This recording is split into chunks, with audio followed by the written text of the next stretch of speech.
I knew this dude in 144th Ordnance Company. This dude was a maniac. Good guy, but a fucking nutcase. He would talk about how the fog. Now, the fog was a problem in Wildflecken because it wasn't really fog. It was clouds. And I don't know if you know how thick clouds are. But, I mean, you go out there and you can't see anything. And so I'm on CQ one night, and this fucking nutcase from 144th calls me up and goes, hey, got anything weird going on? I'm like, what, man? It's fucking Wildflecken. There's lots of weird shit going on. He's like, no. Is there something weird outside? I don't fucking know. Let me go look. And he goes, no, don't go outside. I'm like, what? He goes, don't go outside. I'm like, man, fuck you. I got my pistol.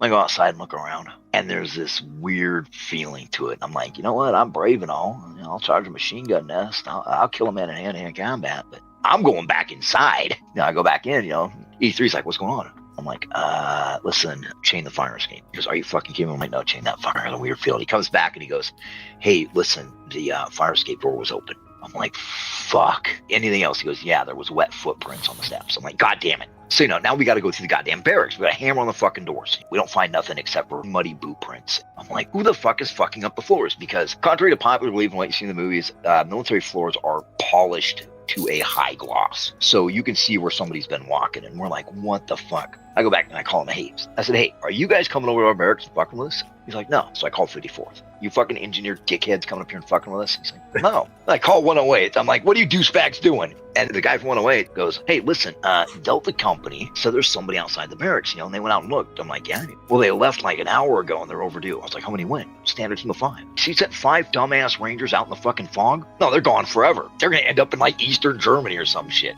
I call 168th Armor and I'm like, hey, is anything going on up there? He goes, is one of your guys in our barracks? I'm like, what? He goes, one of your guys in our fucking barracks again. I'm like, no. I was about to ask you the same thing. So he's got somebody running up and down the stairs and running back and forth on the 3rd floor, hammering on fucking doors. But they're ducking into another room every time somebody answers their door. I'm like, okay, well, somebody's been walking around our fucking barracks and they came in through the far exit. Our barracks is on lockdown. By this time, it's all of us on a conference call. You know, we get to click and I'm like, somebody's calling in. It's the fucking MPs. And I'm like, hey, are any of your assholes out here fucking with us? And we're like, what?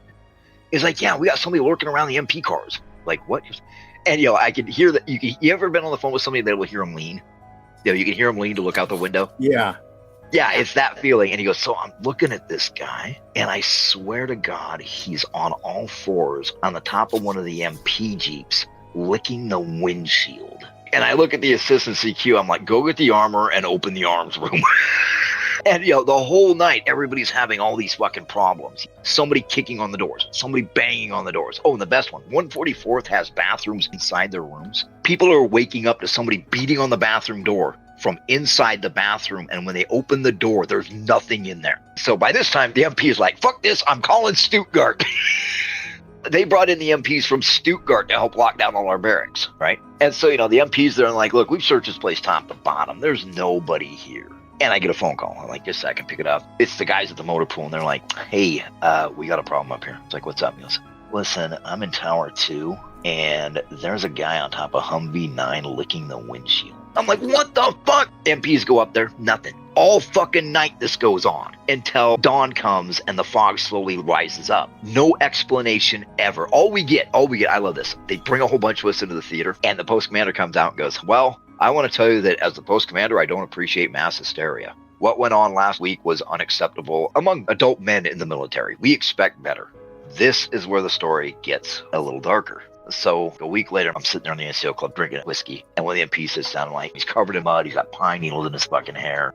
He basically looks like he's been out in the woods for the last week. He goes, so, post commander's gone. I'm like, what happened? He goes, this afternoon, right at close of business, the post commander whips open his fucking office door. I'm like, yeah, so who gives a shit? The fucking general, who fucking cares? There's plenty more where that came from. He goes, no, it gets better. He's completely naked. He runs across and jumps on a private and starts biting her face. Then when people pull him off her, he breaks free, jumps through the window, and runs off into the woods. I'm like, you're pulling my fucking leg. There is no fucking way. You are pulling my fucking leg. 3 of the dudes from fucking Delta Company 108 come in, and they look the same way. And I'm like, what's going on, man? He goes, he spent the entire fucking day until midnight searching the woods for a naked general. I'm like, wait, this story's true?